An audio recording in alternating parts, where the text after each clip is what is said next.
Tuloy po tayong mag-aral sa salita ng Panginoon.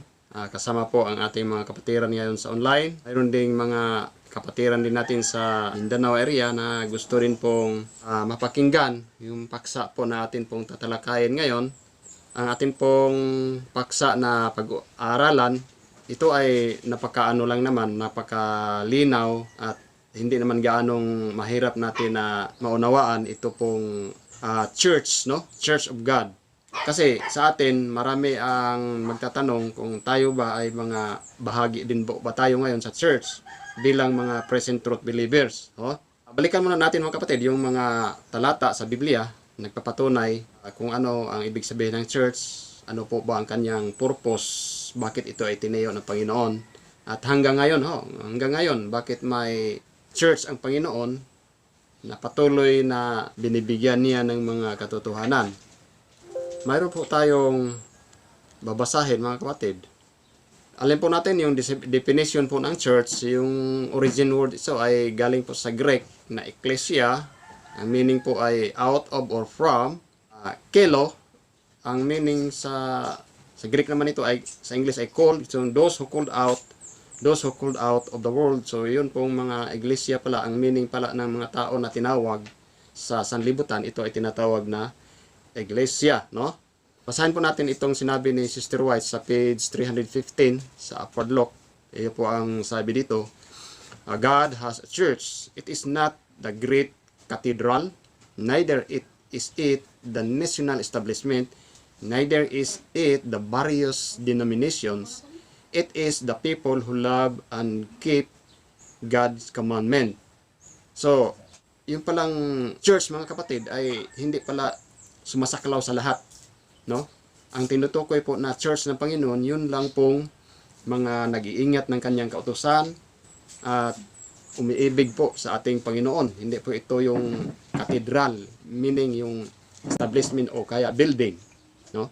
Yun ang sabi dito sa Upward Look, page 315. Ang sabi po sa Mateo 18:20, yun pong sinabi ni ating Panginoon nga, where 2 or 3 are gathered together in my name, kabisado ho natin itong verse na ito, there am I in the midst of them. Matthew 18:20.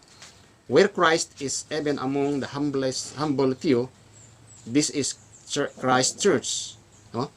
For the presence of the high and holy one who inhabited eternity can alone constitute a church. So po mga kapatid ang sinabi dito sa Spirit of Prophecy. So yung first church na itinayo ng Panginoon, balikan po natin yung sinabi sa Exodus 19 verse 5, no? So now therefore, if you will obey my voice indeed and keep my covenant, then ye shall be a peculiar treasure unto me above all people, for all the earth is mine. Yung mga Israel po, ang sinabi ng Panginoon, sila po ay inangkin ng Panginoon na kanyang bayan sa lahat ng sanlibutan, no? Sa verse 6, and ye shall be unto me a kingdom of priests and an holy nation. These are the words which thou shalt speak unto the children of Israel. So, yun po ang sinabi ng Panginoon, no? Ang bayan ng Israel, yung mga bayan niya na galing sa Egypt ay tinawag niya bilang isang church. So, bakit po itinayo ng Panginoon itong church, no? Ano po ba ang katangian ng isang iglesia o bayan ng Panginoon? Kaya ang sabi sa 1 Peter 2 verse 9, but ye are a chosen generation, a royal priesthood, an holy nation, a peculiar people, that ye should show forth the praises of him who hath called you out of darkness into his marvelous light. Malinaw po itong mga bayan o pinili ng Panginoon, yung mga tao na tinawag niya galing sa kadiliman, ay hindi po matawag po natin na regular or karaniwang mga tao, sapagkat sila ay tinawag dito mga tao na naririyan yung mga katotohanan ng Panginoon. Yun po ang sabi sa 1 Peter 2 verse 9. Sa Philippians, mayroon din pong sinabi dito sa Apostle Pablo, that ye may be blameless and harmless, the sons of God, without rebuke in the midst of our crooked and perverse nation, among whom ye shine as light in the world. So ito pong tinatawag na iglesia, mga kapatid, sila rin po ay tinagurian na nagdadala o sila ang liwanag sa sanlibutan. So hindi po biro ang pagiging bayan ng Panginoon sapagkat nasa kanila po yung katotohanan, ha? Makikita sa kanilang kalagitnaan ang katotohanan na siya pong magliligtas po ng mga katauhan. So ano po ang nangyayari sa unang iglesia na itinayo ng Panginoon doon sa Old Testament hanggang doon sa dumating ang ating Panginoon dito sa sanlibutan, no? Sa Jerusalem? Ano po ang nangyayari sa church na yon? Ang sabi po sa Matthew 23 verse 37, ganito po ang pagkasabi ng nakasulat, no? O Jerusalem, Jerusalem, thou hast killed the prophets, and stonest them which are sent into thee. How often would I have gathered thy children together, even as a hen gathereth her chickens under her wings, and you would not. Iyon po ang malungkot na salita ng Panginoon tungkol sa Jerusalem. Iya po inihambing po niya sa isang inahin ng manok, no? Talagang gusto niya na ipunin, protektahan yung kaniyang bayan, pero ayaw naman nila. Behold, ang sabi pa dito sa verse 38, your house is left unto you desolate. Kaya ang nangyari po sa church ng Jerusalem, na yung naratna ng Panginoon, iniwan po sila ng Panginoon, no? Bakit po iniwan? Dahil tinanggihan nga po nila yung tagapagligtas. Ang sabi po sa 620 sa Desire of Ages, basahin po natin itong Spirit of Prophecy. But Israel as a nation had divorced herself from God. The natural branches of the olive tree were broken off. So meaning po, yung humiwalay po sa Panginoon yung kanyang bayan na Israel, kasi yung mga Hudyo po, yun po ang natitira na 2 tribes, no, sa Israel. At ang nangyari ay pinutol po ng Panginoon yung sanga ng mga olibo, no? Yun pong natural na sanga ng olibo, pinutol. At ang sabi nga doon sa Romans 11 ay idinugtong po yung ligaw, olibo na ligaw doon po sa natural. So meaning yung mga Gentiles ay nagiging bayan din ng Panginoon. Looking for the last time upon the interior of the temple, Jesus said with mournful pathos, behold, your house is left unto you desolate. For I say unto you, ye shall not see me henceforth, till ye shall say, blessed is that cometh in the name of the Lord. Yun ang 620 Desire of Ages. Ang sabi pa dito, ano po ang ibig sabihin nung naging desolate yung Jerusalem? Kasi ang sabi dito, hitherto he had called the temple his father's house, but now, as the Son of God should pass out from those walls, God's presence would be withdrawn forever from the temple built to His glory. Henceforth, its ceremonies would be meaningless, its services a mockery. So mga kapatid, malungkot po ang nangyari doon sa kanyang iglesia doon sa Jerusalem. Umalis po yung kanyang presence doon dahil hindi na po kinikilala ng Diyos na kanyang bayan, yung mga Jewish na tumakwil po sa kanya. Yung message ng ating Panginoon ay hindi na tinalima, hindi na pininiwalaan. At higit sa lahat, ang kanya pong pagka-Mesiyas ay hindi na po kinikilala o tinatanggap. Kaya ang nangyari, yung kanila pong mga ceremonies na ginawa doon sa templo ay wala na hong halaga, no? Meaningless. Its services is a mockery na. Yun po ang nangyari doon sa mga Jewish. Ngayon, ang sabi po ng ating Panginoon dito sa 131 sa Upward Law, the Lord Jesus will always have a chosen people to serve Him. When the Jewish people rejected Christ, the Prince of Life, He took from them the kingdom of God and gave into Gentiles. Ayan nangyari. Sa ngayon po sa history, ay tinakwil po ng Panginoon yung mga Jewish at yung message, yung authority na magdala ng pabalita, binigay po doon sa mga Gentiles na tumanggap naman sa pabalita. Ang sabi pa dito, God will continue to work on this principle with every branch of His work. When a church proves unfaithful to the word of the Lord, whatever their positions may be, however high and sacred their calling, the Lord can no longer work with them. So, tandaan po natin mga kapatid, yung church, yung kanyang bayan na hindi na nagiging tapat sa kanya, no? Ang sabi pa dito, kahit man gaano ka taas ang kanilang kalagayan, tinawag sila ng Panginoon, sacred ang kanilang pagtawag, ang Panginoon hindi na po gagawa sa kanila dahil sa pag-reject, dahil hindi na ho sila peaceful. Others are then chosen to bear important responsibility. So meaning, bagamat hindi na naging tapat yung kabuuhan, subalit mayroon pong iilan ang tinawag na lang ng mga Panginoon upang magpatuloy sa gawain. But in this, if this in turn do not purify their lives from every wrong action, if they do not establish pure and holy principle in all their borders, then the Lord will grievously afflict and humble them, and unless they repent, will remove from them their place and make them a reproach. Yun po ang sinabi sa Upward Look, page 131. Kaya, sa Romans 9, verse 27, ayun po ang sinabi ni Apostol Pablo, Isaiah also cried concerning Israel, do the number of the children of Israel be as the sand of the sea, a remnant shall be saved.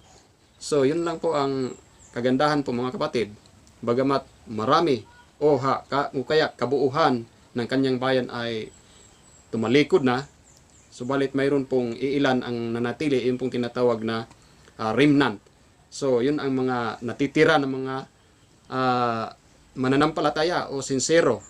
Ngayon, narito tayo sa huling araw. Puntahan natin mga kapatid yung last days. Patuloy tayo sa takbo ng istorya ng pagiging iglesia sa iglesia ng Panginoon. Sa Revelation 12, alam natin yung Revelation 12, yun pong story po ng church, no? Yung babae doon, no? And as sabi dito, the dragon was wroth with the woman and went to make war with the remnant of her seed, which keep the commandments of God and have the testimony of Jesus Christ. Ngayon, ang sabi pa sa Desire of Ages, ang sabi dito, 107, not by its name, but by its fruit is the value of a tree determined. So, hindi po sa pangalan. Kaya nga po, yung pangalan ay hindi po yun ang basihan ng kaligtasan, no? Kaya ang sabi dito, doon po sa halaga ng bunga, nakikilala, madeterminar natin. If the truth is worthless, the name cannot save the tree from destruction. John declared to the Jews that their standing before God was to be decided by their character and life. So, yun ang sinabi ni Sister White sa Desire of Ages.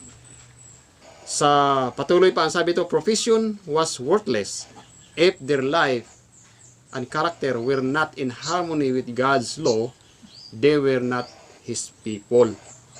So, mga kapatid, maganda po ang sinabi nito na kung hindi naman magiging harmony yung buhay ng kanyang bayan, yung mananampalataya, ay hindi po sila kilalanin na maging wala pong halaga, no?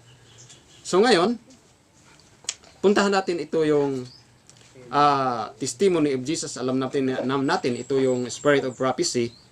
So sa Testimonies for the Church Volume 5, ang sabi po dito sa 217, no? Sabi ni Sister White, joining the church is one thing and connecting with Christ is quite another. So, kailangan po talaga yung magiging member po tayo sa church at the same time, nagipag-connect po tayo sa ating Panginoon. Ito po ay ibang bagay naman.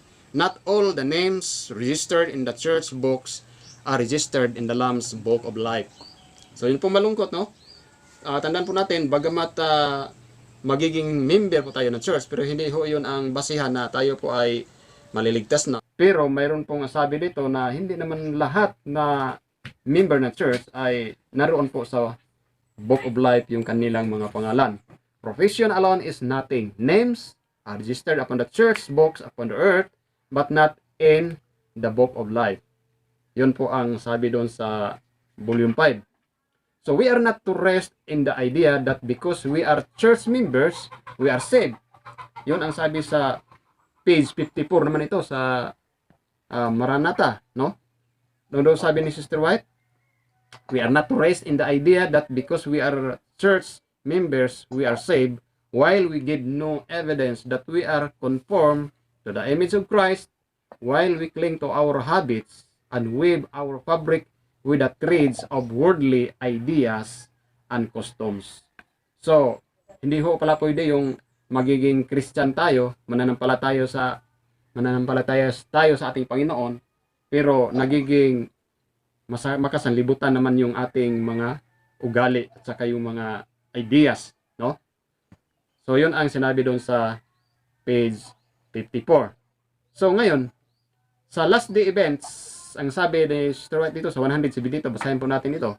It is a solemn statement that I make to the church that not 1 in 20 whose names are registered upon the church books are prepared to close their earthly history and would be as bitterly without God and without hope in the world as the common sinner. Mga kapatid, ay malungkot po itong statement Sister White na hindi ho sapat na basihan yung pagiging member natin sa church, no? Yun ang sinabi doon. So, dito po sa atin mga kapatid ngayon, punta tayo dito sa sinabi na bilang isang iglesia. Ngayon mga kapatid, tayo po ay mga rod believers. Okay, dito sa rod, ano ho ba ang atin pong kalagayan ngayon bilang member naman ng association ng Seventh-day Adventist Division Association? Tayo ho ba ay tatawagin ng Panginoon na isang iglesia, mga kapatid? Okay, so basahin po natin itong timely greetings. Dito ho sa timely greetings, volume 1, page number 51, page 10 and 11. Ano po? Kasi kanina ay pinag-usapan ho natin yung tungkol po sa church. So ngayon, ang sabi po nga Sister White sa Testimonies to Ministers na yun pong ating church ngayon ay ang Seventh-day Adventist. Pero ang sabi po doon, ang Seventh-day Adventist, the church militant is not the church triumphant. There are tares among the wheat.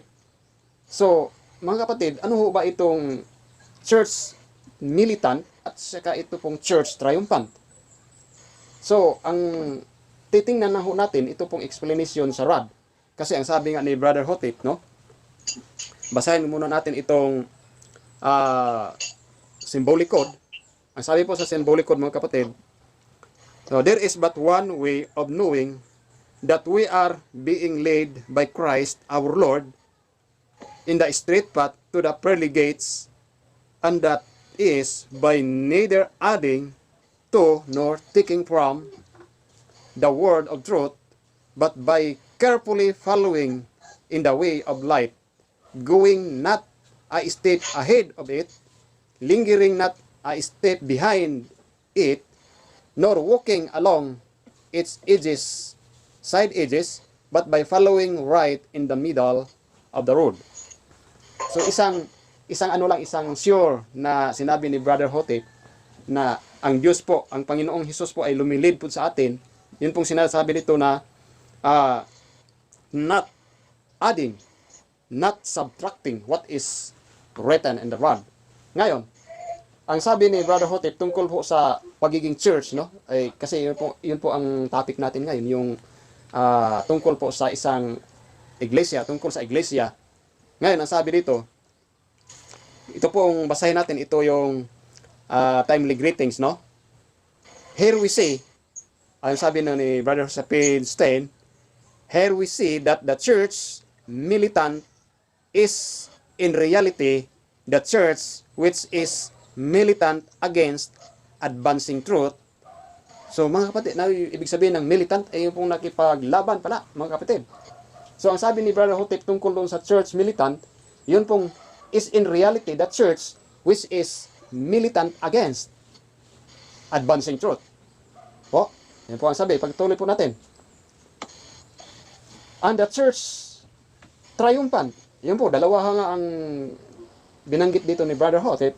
And the church triumphant is the church which marches on with the progress of truth. So kung titingnan po natin, yun pong church militant pala, yun pong mga lagi pong umuupos sa katotohanan. Yun pong mga lagi pong nagre-reject ng katotohanan. At ang church triumphant, yun palang church na lagi pong tumatanggap sa mga katotohanan na ipinadala ng Panginoon. Yung pong marches on with the progress of truth. Yun po ang church triumphant, mga kapatid. Ngayon, ang sabi pa dito, kasi kung titingnan po natin itong volume 1 ng Timely Greetings, tinatalakay po dito ni Brother Hotep mula kay Abel, sa sunod-sunod na mga generation, mga kapatid, na sila po ang mga tao na palaging namumuhay, nananatili sa katotohanan. No? Ang sabi pa dito, now, suppose that Abel had lived until our day and had followed the progress of truth through its generations, what would have been his experience in religion? So ano daw po magiging experience daw po ni Abel kung buhay po siya mula sa kanyang panahon hanggang ngayon? So siguro masasabi po natin, mga kapatid, faithful po si Abel, no? So ang sabi pa dito, he would necessarily have joined with Noah's movement, with all the prophets, John the Baptist, with the apostles, then with the Lutherans, with the Presbyterians, with the Methodists, First-day Adventists, with the Seventh-day Adventists, and at last, he would have joined the Davidian Seventh-day Adventist. So mga kapatid, ang sabi ni Brother Hotep pala dito, na kung si Abel daw ay nabubuhay hanggang ngayon, yun pong mga nakaraan ng mga movements na ginamit ng Panginoon, mula sa mga propeta hanggang sa mga apostles, hanggang doon sa mga reformers, at saka hanggang dito sa mga Seventh-day Adventists, mga kapatid, siya rin po ay magiging Davidian din. Na sana, mga kapatid, maintindihan natin itong ibig sabihin ng Church Triumphant, mga kapatid, no? So ang sabi dito, we join the Davidian Seventh-day Adventist. Ang sabi pa, in order for him to keep up with advancing truth, Abel would have to leave one movement and join another at its new unfoldment of truth. Otherwise, he would have remained in ignorant in the progress of religious as have the Jewish or religion. So, kung kinukumpare po ni Brother Hotep yung mga Jewish, mga kapatid, na nag-reject ni Jesus Christ, ay yun nga, hindi sila nagiging kabahagi ng sinasabi na church triumphant. Pero itong si Abel, mga kapatid, hanggang ngayon kung buhay pa siya, dahil sincere po siya sa Panginoon, ay magiging kabahagi po siya ng church triumphant, no? Ang sabi po sa sunod na paragraph, ang sabi ni Brother Hotep, ang sabi dito, we now see as plainly as truth can make it that throughout the ages, the church triumphant, so yun po, mga kapatid, sabi nito, the church triumphant was and still is made up of the church members who unceasingly keep climbing the ladder of truth all along to this day. Yun po pala, mga kapatid, ang church triumphant ay yun pong mga tao na hindi ho tumitigil na umaakyat sa ladder po ng katotohanan hanggang sa panahon po natin ngayon. So, ang sabi pa dito sa baba, sa page 11, sa Timely Greetings Volume 1, number 51, this turo, so ito po ay hahantong-haw doon sa cleansing, no? This thorough and final cleansing, you see, is obtained only after the church triumphant moves into the promised land. So, mga kapatid, yung church triumphant pala, mga kapatid, na sinasabi dito, ay hindi po doon mangyayari sa promised land. Kundi yung pong move siya, lilipat ho doon sa church triumphant, promised land, itong church triumphant. So, mga kapatid, ngayon, sa Answerer, tingnan ho natin itong Answerer, mga kapatid. Answerer book 4, Basahin ho natin. Ito po sa, okay, book 3, number or page 20 to 21. Oh, pakitik note lang po. Oh. Ang sabi po dito, ito po ay tungkol doon sa movements, no? Mga movements na itinayo ng Panginoon, yung mga nakaraan ng mga bayan niya na kanya pong ginamit, no? Accordingly, this final and latter-day Exodus movement, okay, nandito tayo ngayon sa Exodus movement, is to be led by the antitypical shepherd's rod and liberated from all earthly bands, freed from sin and sinners. So, ito pong movements pala ngayon na led by the shepherd's rod, tayo po mga kapatid, ito po ang tinatawag na Exodus movement ngayon, no? At sa baba, ang sabi po dito, the movements led by the rod. Kasi pag sinabing movements or church, isa lang po ang ibig sabihin no? Church, movements din yan. Yung movements ay church din yon. Ang sabi dito, the movement led by the rod today is the only movement in Christendom fitting the type. Yung type po, ito yung Joshua, sa panahon ni Joshua, the Israel of Joshua's day, like it, drawing its followers only from the parent movement. So, yun po yung parent movement ng rod. So, yun pong Seventh-day Adventist parent movement, and having as its threefold objective. Tingnan po mga kapatid, yung objective po ng rod. Ano po ang kanilang layunin? Ito.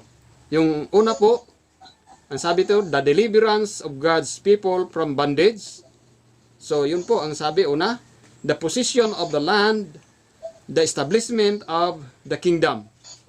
And just as the purified Israel of Joshua's day, the generation which survived the 40 years wilderness wanderings, inherited first the final leadership of the antitypical Exodus movement, then the land of promise. So the purified Israel of today, 144,000.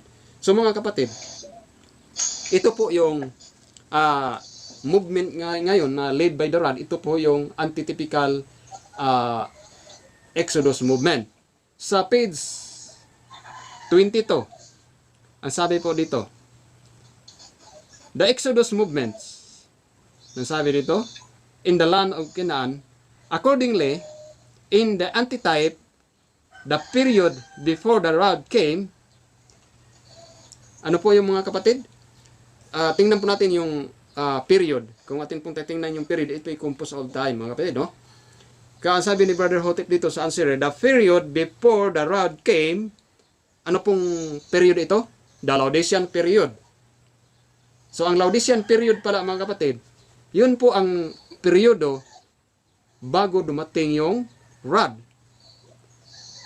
The period before the rod came is, the Laodicean period, is the one in which are to be found the typical wanderings, doubtings, and murmurings, both against the founder and the dietetic principles, or against health reform of the movement, and the consequence, curse, and slaughter.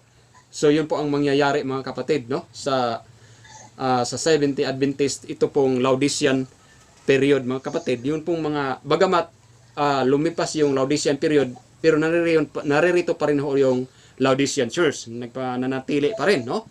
Kaya, ngayon, ito naman ho yung rod, led by the rod na movements. Tayo po ng mga rod believers, tayo po ang tinatawag dito na Exodus movement. Ito yung mga, sa madaling salita po, ito na rin yung mga Triumphant Church. Yun pong mga tao na tumatanggap sa katotohanan na patuloy na inihayag po ng Panginoon. So ngayon, dito sa, okay,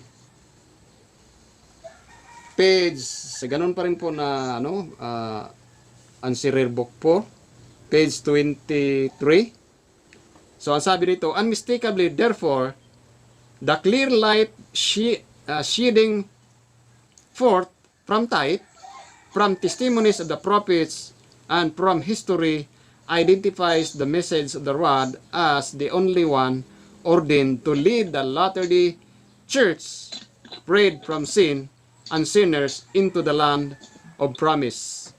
Mga kapatid, malinaw po ang sabi ni Brother Hotep na yun pong mga tao ngayon, yun pong bayan ng Panginoon ngayon na pinangunuhan po ng sungkod o tungkod ng Panginoon, yung rod. So, ito po yung tinatawag na Latter-day Church. No? Mga kapatid. Kaya, masasabi ho ba natin mga kapatid na tayo po ay hindi po church dahil Seventh-day Adventist? Seventh-day Adventist ho yung church natin. Totoo po yun. Pero ano po nangyayari sa Seventh-day Adventist Church? Sa history po, sa atin po mga pag-aaral ng prophecy, ay, ang sabi nga ni Brother Hotep, yung period ng Laodiceans before the rod came is the Laodicean period. So, ngayon, narito na tayo sa ibang period naman.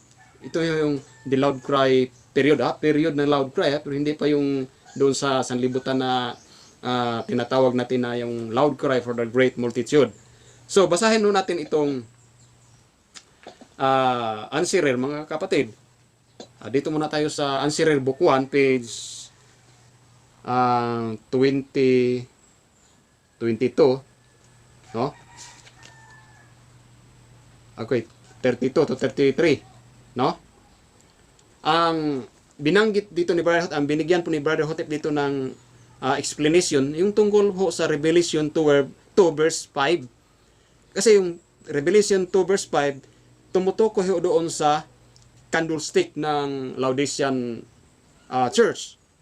No, yung sa candlestick doon. Ang sabi dito, basahin po natin. So when in Revelation 5, the Lord sternly addressed one group of leaders, warning them that unless they repent and do their first works, He will come unto them quickly and remove the candlestick out of their control. He makes that faith sternly conditional on their own response to His cutting rebuke. O ito yung sabi ni Brother Hotep, yung candlestick po na tinutukoy dito, yun pong church, no? Kasi ang church naman, Panginoon naman talaga ang nagmamay-ari yan. Hindi naman ho yung mga leaders, no? Actually, yung church yung kabuuhan, yun po ang compose ng church. So, but later, ito po, mga kapatid, to the Laodicean leadership, yun pong mga angel of the Laodicean church, yun po ang ibig sabihin po doon, yung mga leaders ng Iglesia Laodicea, He makes an even more drastic decree. Po, matalas na decree po ang sinabi dito ng Panginoon. An unconditional, unequivocal, sharp, and final statement that He will spew them out. So alam natin yung sa Revelation, sabi ng Panginoon, di ba? Sapagkat hindi ka init, hindi ka malaig, sapagkat ikaw ay malahininga, ang sabi po doon ay isusuka ko ikaw sa aking bibig. Yun po ang sabi ng Bible, no? Ano po ibig sabihin nitong pagsuka ng Panginoon sa leadership o sa angels of the Church of the Laodiceans? Natutupad na ho ba ito ang sinabi sa Iglesia sa Laodicea? Ang sabi po ni Brother Hotep, ang sabi dito, and thus bringing the Laodicean church government to an abrupt and cataclysmic climax. Yan po ang sabi dito ni Brother Hotep, yung pong bringing the church government to an abrupt and cataclysmic climax po. Yung pong hindi po maganda ang ginawa ng Panginoon, yung pronouncement niya doon sa church.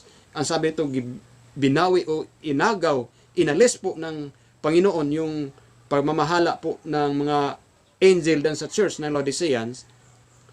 At this very time, then the church is to undergo a thorough house cleansing. Ano po ang ibig sabihin nitong house cleansing? Change of administration and organization, even as anciently the kingdom was rent from Saul and given to David. Yun po ang nangyari po doon sa ancient Israel sa panahon po ni David at saka ni Saul, di ba? Alam po natin yung nangyari doon sa panahon ni Saul at saka ni David, no? Ngayon, sa pagpatuloy po, titingnan natin ano ba nangyari doon sa panahon ni David at ni Saul. Bakit inahintulad dito po ang nangyayari sa Laodicean Church. Sa ibaba po, sabi dito, and just as David, the eighth son of Jesse, alam naman natin yung si David, ilan ba yung kapatid ni David? Diba yung 7, 8 silang lahat, no? 8 silang lahat na magkakapatid na anak ni Jesse, at si David po yung pinakabunso, no?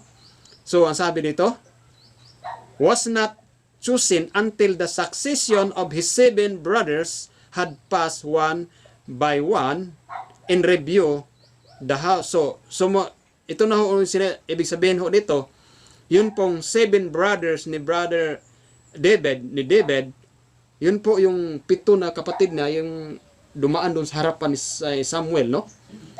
At ito yung 7 brothers, ito ho yung type nitong 7 churches. So kung naunawa natin yung ibig sabihin po dito, mga kapatid. So ano sabi dito? 7 brothers had one by one passed in review. So the house of David, the church spread from the tears, and the 8, ano sabi ito? The 8 church in the New Testament succession would not be, sabi ito, was not to come into being until the succession of 7 had passed one by one. Mga kapatid, yun pong sinabi po natin kanina, nag-pass na ho ba yung 7 period? Yung ika-7 period, yung Laodicean period, kasi yung 7 churches, yun pong symbolic ng different period of the history of the Christian Church, no? Ngayon, ito pong last dito ay binanggit dito yung 8 son of Jesse. Ito yung antitypical David naman, no? Ito po yung kalagayan ng church ng Panginoon. Ito po yung last, no? Hindi ho siya darating hanggat hindi lilipas ho yung 7 period, and the last ito hong Laodicean period. So, mga kapatid, ito ho yung sinasabi na church triumphant. Ito ho yung atin pong kalagayan ngayon bilang mga member po ng association ng Division 7 Adventist. Sana po maunawaan po natin na tayo rin po ay inirecognize po ng ating Panginoon. Sabi po doon sa timely greetings na always, ang sabi doon ni Brother Hotep, na yun pong laging patuloy na tumatanggap ng katotohanan. Ang sabi dito ni Brother Hotep, always recognized by heaven as a church. So, yun po ang sabi dito sa timely greetings, mga kapatid. So, mayroon pang mga passage, mga kapatid, ang sabi sa Rad, na yun pong aglisya niya ngayon, yun pong nagdadala ngayon ng message, yun pong katotohanan ng revival and reformation, ito rin ho ay nirecognize ng Panginoon as a church. Kasi yung church composed yan sa individual members ng church na tumatanggap sa mga katotohanan inihayag ng Panginoon sa bawat panahon. So, sa atin naman ngayon, mga kapatid, dapat, ang sabi ni Brother Hotep, ay dapat natin tanggapin ang lahat po ng mga katotohanan, no? Ang sabi pa dito, stay, okay, basahin ko lang po itong symbolic code, no? Hence, let not your zeal for progress drive you ahead of the light and make you to walk in the darkness. Neither let your caution against running too far ahead cause you to drop back and lag behind, nor yet let carelessness urge you toward the edges.